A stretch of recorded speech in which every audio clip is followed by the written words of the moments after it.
जय हिंद दोस्तों। हम आज बात करने जा रहे हैं पेट 2025 का जो एग्ज़ाम 6 और 7 सितंबर को होने वाले हैं। वहाँ जब एग्ज़ाम सेंटर में जाएं, एग्ज़ाम में बैठें, तो हमारी लास्ट जो 5 डेज बचे हैं इसमें क्या तैयारी रहे, किन विषयों को हम ध्यान में दें, किन टॉपिक्स को हम पढ़ें जिससे हमारा मैक्सिमम नंबर आ सके। तो देखिए, मैंने यहाँ अरेंज भी किया है उसी अकॉर्डिंग कि वेटेज के अकॉर्डिंग जिससे ज़्यादा नंबर है। मैंने पहले ही आपको सिलेबस से बताया है कि DI जो है डाटा इंटरप्रिटेशन से आपको 20 नंबर आते हैं। कितने नंबर आते हैं? 20 नंबर। और गद्यांश से कितने आते हैं? 10। करंट अफेयर्स से आते हैं 10। स्टैटिक जीके से 10। हिस्ट्री से, हिस्ट्री में इंडियन नेशनल मूवमेंट से 5 नंबर आएंगे, और अदर जो मॉडर्न और एंशिएंट से पूछेगा वो अलग 5 नंबर से आएगा। मैथ 5 नंबर का, रीजनिंग 5 नंबर, जियोग्राफी 5 का है, इकोनॉमिक्स भी 5 का है, पॉलिटी 5 का है, बेसिक साइंस 5 का है, इंग्लिश 5 नंबर का है। लेकिन अब हमारी प्लानिंग क्या हो, ये जो बचे हुए 5 दिन है, 5 डेज है, जिसका 7 को है उसका 6 दिन हो गया। लेकिन जो 5 दिन बचे हैं उसमें आपको कुछ नहीं करना है। ये जो मैंने जो 1 2 3 4 4 1 5, ये जो 5 मैंने आपको जो 5 टॉपिक मैंने बताया है, 5 को आप, ये जो 5 सेक्टर हैं जो एग्जाम में आने वाले हैं, इनको अच्छे से, इन टॉपिक को अच्छे से आप तैयार करिए। आपके 50 नंबर 60 नंबर पक्के रहेंगे। आप कहेंगे सर कैसे होगा? तो देखिए, अभी आपके पास 5 दिन है। 5 दिन में एक घंटे में 10 मिनट में तो बहुत कुछ हो जाता है। जापान में हर मिनट पे भूकंप आ जाते हैं, तो आप भी तो भूकंप ला सकते हो अपनी परीक्षा में। DI 20 नंबर का आता है। 5 दिन बचे हैं, पर डे 3 DI करिए तो कितने DI हो जाएंगे? 15 DI। तो भाई 20 नंबर में जितने भी DI आएंगे, 4 क्वेश्चन, 3 क्वेश्चन, 4 क्वेश्चन, 5 क्वेश्चन जो भी आएंगे, तो इतना तो है कि 3 क्वेश्चन आपका सही होगा ही होगा। अगर आप 15-20 DI कर लेते हो, इसके पहले भी 2-4 DI किए होंगे, प्रैक्टिस सेट लगाते रहिए, पर डे एक प्रैक्टिस सेट लगाइए। और रही बात गद्यांश की, जी इसके आंसर आप बिना पढ़े नहीं दे सकते हैं, क्योंकि पिछली बार का जो 2023 में जो पेट का एग्जाम हुआ था, उसका गद्यांश थोड़ा सा टफ आया था। लोग बता रहे थे, लोगों ने जो जिन्होंने भी दिया वो लोग कह रहे थे कि थोड़ा सा टफ था। तो टफ था तो कोई बात नहीं, आप इसको गद्यांश सॉल्व करने का सबसे बेहतर तरीका है, एक बार पूरे कंप्रीहेंशन को पढ़ो, पूरे गद्यांश को आप पढ़ो, पूरा पैरा पढ़ करके उसके बाद फिर क्वेश्चन अटेम्प्ट करो।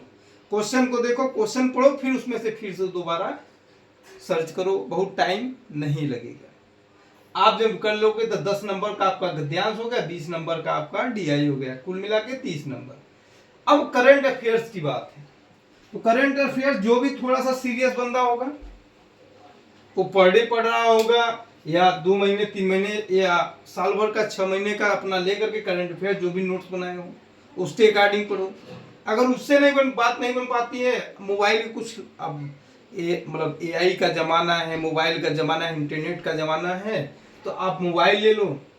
मोबाइल से करंट अफेयर्स, यूट्यूब पे बहुत सारे वीडियो पड़े हुए हैं करंट अफेयर्स के। मैं आपको गारंटी देता हूँ 6 आवर्स का एक वीडियो, अगर 6 आवर आप देख लोगे करंट अफेयर्स का, तो उससे बाहर कुछ नहीं आएगा। 2-2 घंटे कर करके 3 दिन में आप अपना करंट अफेयर खत्म कर लोगे। अब स्टैटिक जीके है, स्टैटिक जीके को भी कवर करना है। 6 घंटे स्टैटिक जीके पे दो आप, 12 घंटे। Only and only 3 hours for history, Indian national movement के लिए। तो यहां से आपके जो क्वेश्चन है, DI है, पर डे आप 3-4 DI लगाओ, 3 DI 2 DI 3 DI, कंप्रीहेंशन 2-3 करते रहो। ये कम से कम मान लो आप पर डे इसको 4 घंटे दिए, इसको 4 घंटे दिए, तो 4-4-8, 5 दिन या 20 घंटे 20 घंटे, ऐसे करके आप 40 से 50 घंटे में पूरा आपका 50 से 60 नंबर पूरा तैयार हो जाएगा। और रही मैथ की बात, मैथ बहुत हार्ड नहीं आएगा, मैथ ठीक ठाक आएगा, एवरेज आएगा। अगर 5 क्वेश्चन आते हैं मैथ के, तो उसमें आप कम से कम 2 से 3 क्वेश्चन तो आप कर ही लोगे। 2-3 क्वेश्चन आपके हो जाएंगे। रीजनिंग का वही सिचुएशन है। अब रही बात ज्योग्राफी का, तो देखिए ये जो क्वेश्चंस आते हैं, इनके जो क्वेश्चंस आते हैं टाइम टेकिंग नहीं होते हैं, ये आएंगे तो आप तुरंत करके आगे निकल लोगे। हाँ, अब 5 number polity, basic science, English, तो ये तो आप जो पढ़े रहोगे कुछ ना कुछ एक दो तो बनेंगे ही बनेंगे। इस तरह से आपके 65 से 70 नंबर कंफर्म हो जाएंगे अगर आपने ये मेजर 5 टॉपिक को अच्छे से कवर कर लिया। अब आप सॉल्व कैसे करें?